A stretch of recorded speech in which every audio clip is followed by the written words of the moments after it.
If you're an MMORPG player like me, you're probably on a constant hunt looking for the next big game to sink your life into. But what if I told you the search is over and that game actually already exists right now? The only issue is it's not actually an MMORPG. You see, a lot of us MMORPG addicts have been cycling through every new game, hidden gem, or recycled relaunch that comes out, all in pursuit of finding that feeling and magic that we had the very first time we logged in. But in the end, you just find yourself going back to the same top 5 MMOs. Elder Scrolls Online, Guild Wars 2, RuneScape, Final Fantasy XIV, or in my case, World of Warcraft. And the harsh reality is that aside from a few flavor of the month games, this list hasn't changed in really over a decade. So today I want to offer you a new alternative, a game that delivers on all of the dopamine-inducing mechanics that we've all grown to love in MMOs without the baggage of a 20-year-old game. But first, we're going to have to face a few hard truths. Number one, MMOs were a product of their time. In the early days, MMOs weren't just immersive worlds, they were social hubs. Games like World of Warcraft weren't just about questing and raiding, back when social connectivity wasn't as commonplace as it is now. Today, every game is online, so the novelty of a massively multiplayer online game is just faded, because the reality is that every game already offers that. Number two, modern MMOs lack any real player interaction, and that's because we've changed. Take WoW's latest expansion, The World Within, for example. One of its biggest features was Delves, a system designed specifically for solo players. And you know what? I absolutely loved it. Delves was a feature that I was so excited about, I made one of my first videos on it, speculating how great they could actually be. Because the reality is that the majority of MMO players like myself are more casual. We've grown up, got jobs and families now. We don't have the time to invest in these endless MMO grinds anymore. So they're catering to that player base, and for good reason. Number three, MMOs have become stagnant or at worst dead.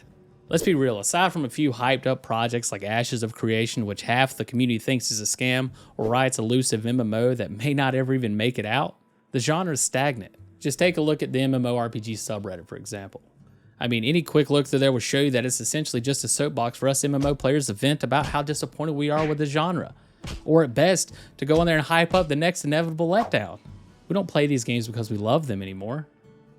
We just play them because they're the best that we have at this point. So what's the alternative? What game out there can give us the same feeling of progression, adventure, and shared experiences without the weight of an outdated system? Well, if you haven't guessed it already, it's Monster Hunter Wilds. It offers everything an MMO player craves: deep character progression, cooperative gameplay, and a vast open world to explore. But what's the secret that truly elevates a great MMORPG? Immersion. This game does it better than any MMO I've ever played. From the moment you step into its world, immersion seeps into every aspect of the experience. So I want to go through and tell you how this game not only checks every box that makes an MMO great, but does so with an unparalleled level of immersion that modern MMOs just can't compete with. Let's get started with the story. But don't worry, there's no spoilers ahead or anything like that. I'm just going to lay out the basic foundation of who you are within this world. In Monster Hunter Wilds, you're not some legendary commander, chosen champion, or any other generic titles that most MMOs slap on every player. Even modern RPGs struggle with the chosen one trope. An extinct species? In Avowed, you're a godlike, literally touched by a god, making you special. You mean a god gave you that face? In Baldur's Gate 3, arguably one of the greatest RPGs ever made, you're unique because you have a special artifact that protects you from becoming a mind flayer. So small and seemingly harmless, and yet it contains so much. But here, you're just a hunter. No grand destiny, no prophecies, just another member of an expedition going into uncharted lands to do what hunters do best: kill monsters. You learn about the world as your character does, with no preordained path to greatness, and that for me is very refreshing. You feel like an adventurer again, not a destined hero. But before you step out into the open world, you're going to need to prepare. And in Monster Hunter Wilds, they take one of the most simple systems in most games and turns it into a deeply immersive experience. And if you've played Monster Hunter already, you know exactly what I'm talking about: the cooking. Now look, they didn't need to make it this good, but they did. In most games, eating is just clicking a button and maybe watching a short animation. In Wilds, meals are a full-on spectacle. The food looks so good, you might find yourself craving it in real life. And they're not just generic dishes. Every ingredient is visually represented, from the cheese that you add to the herbs you sprinkle on top as the finishing touches. It's unnecessary in the best way possible, drawing you further into the world, and once you're full, it's time to saddle up and head out into the open world. The open world in Monster Hunter Wilds is something special. Running alongside massive beasts feels like galloping beside elephants across the African plains. The game features 5 distinct ecosystems, each home to its own unique wildlife and monsters. Individually, they may not feel massive, but with the seamless transitions between them, they form one huge expansive open world. And this shift from segmented zones in the past Monster Hunter games to a true open world is part of the reason why mounts play such a crucial role in this game. But these mounts aren't just glorified speed boosts like in most MMOs, they're intelligent companions. Set a course and your mount will follow it while you're off focusing on other things. They essentially function as mobile bases where you can swap and repair weapons, craft ammo, drink a potion for a buff, all of this without stopping inside of combat. Even gathering has been streamlined. No more sitting there waiting for a long animation to pick up an herb. Instead, you have a grappling hook that allows you to snatch up materials while you're on the go, making the whole process effortless and satisfying. You can even engage in mounted combat. While not the most efficient way to fight, it allows you to keep pressure on a fleeing monster or simply just have fun with some of the best mounted combat I've ever experienced. However, the real battle doesn't start until your feet hit the ground.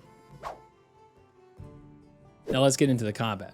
I've personally been using the hunting horn, and if you've ever played Lord of the Rings Online, you would see that it's very similar to the way that class mechanic works. It's a rhythm-based weapon where you chain together attacks to trigger different buffs.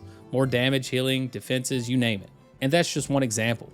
Wilds offers 14 unique weapon types, each with its own mechanics, difficulty curves, and playstyle. And one of the best pieces of advice I've been given so far by a veteran hunter is that if you're playing the game and it's just good and not great, it's probably because you haven't found the right weapon for you yet. And of course, combat isn't just about swinging your weapon. Mechanics like blocking, parrying, and dodging are just a few of the basic mechanics you'll have as active abilities, and the way you utilize them depends on the weapon you have and the monster you're facing. Mastering these weapons is a rewarding challenge in and of itself, and it's a sense of progression that I've never really felt in an MMO before. Now, of course, you have your rotation and stuff like that, but it just doesn't really measure up to the dynamicness of a combat system like Monster Hunter Wilds. But no matter which weapon you choose, they all excel at one thing: killing monsters. And as the name would suggest, killing monsters is the core of what Monster Hunter Wilds is all about. So if you love MMOs for its world bosses, dungeons, or raids, then Monster Hunter Wilds is essentially that experience distilled down into its purest form. And there's no wading through packs of mobs before reaching them either. Instead, you go straight into the action, face to face with these towering behemoths. What makes it even more immersive is how dynamic these fights can actually be. Since you're battling in the open world filled with other monsters, there's always a chance that another monster will show up. And it's not just an additional threat to you, but as an active participant in the fight. They'll clash with the monsters you're battling, turning what was already an intense showdown into a chaotic three-way brawl. This creates a world that feels truly alive, where danger is ever present and no two hunts are exactly the same. Even the way you gauge the damage you've dealt is more immersive. Whenever you're fighting monsters, you don't actually have a health bar to track the progress. You can actively see the damage you've dealt through fresh wounds carved into their hide and the monster parts that break away from their body, which are actually materials you can gather mid-fight. What began as an imposing, unstoppable force can soon turn into a desperate creature that's retreating now in fear of its own death. A wounded beast that becomes more of a threat as it's backed into a corner fighting for its very life. So after you kill a creature, what do you get? What are the rewards? Well, that's where the core progression loop of any MMORPG and a game like Monster Hunter Wilds comes in. As I mentioned, when you fight monsters, they drop pieces for you to collect. And on top of that, carving them up at the end of a battle rewards you with more materials specific to them. You then use the materials to craft gear that is uniquely themed around the monster you just defeated. Every one of the 30 monsters has its own distinct set of gear, each with 2 visual variations, and these designs are as diverse and impressive as the creatures themselves, with some of the most unique and detailed armor sets I've ever seen in game. For me, what I compare these to are like the tier sets in World of Warcraft, except every single monster has their own tier set. So the cycle is simple: go out and fight a monster to craft better gear, to then fight a tougher monster to craft even better gear. Does that sound familiar? Well, it's the MMO treadmill we've been running on for years. But here's the thing, in Monster Hunter Wilds, these aren't just about stat boosts. Each armor set comes with passive skills and resistance that directly shape your gameplay. They're not just glorified stat sticks with ever-increasing numbers, they're tools for adapting to the monsters you'll face. So for example, you may find a set that you really enjoy, only to realize on your next hunt that it's useless and you need to swap it out to counter the monster you're fighting. And that's just a quick summary of some of the main features within Monster Hunter Wilds. The systems actually go far deeper than that, but for you to experience that, you're just going to have to play the game yourself. And at this point, you're probably wondering, hey man, I thought you were trying to convince me to quit playing MMORPGs. What about the multiplayer? Well, first off, if you're anything like I am, you've probably been playing MMOs solo as of lately anyways. Either your MMO buddies have since moved on, or maybe you're just tired of the forced socialization of group content. But that's kind of where Monster Hunter Wilds really shines. You can play solo, taking in everything at your own pace, or post hunts for random players to join and help out, similar to running a dungeon. But for me, the best part is that you can create your own private lobbies and invite up to 3 of your friends.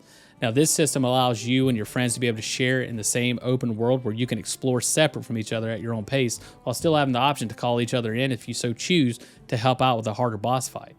And this is exactly what I've been waiting for years, a high-quality, well-designed multiplayer experience in a shared open world. So for me, Monster Hunter Wilds captures that feeling of immersion in a way that few MMOs do. It doesn't just give you a world to explore, it pulls you into it. Every detail, from the way you prepare for the hunts to how you move through the environment, reinforces the feeling that you're truly there. The combat is deep and rewarding, the world feels alive, and the multiplayer is flexible enough to suit any playstyle. So look, I know that Monster Hunter Wilds isn't an MMORPG within the traditional sense, but maybe that's exactly what we need at this point. The genre sure as hell doesn't seem to be evolving, so maybe it's time we did. Anyways, I'd like to thank you all for watching this video. If you haven't already, please consider subscribing to the channel, and if you like the video, give it a like. And if you could, why don't you leave me a comment down below letting me know if you think what I'm saying is baseless and really I'm making claims that don't stand up and I just look like an idiot, or maybe agree with me and think developers should quit spending 10 years developing these MMOs that may or may not even come out. Anyways, you guys have a good day, and I'll talk to you again at a later date and time. See ya.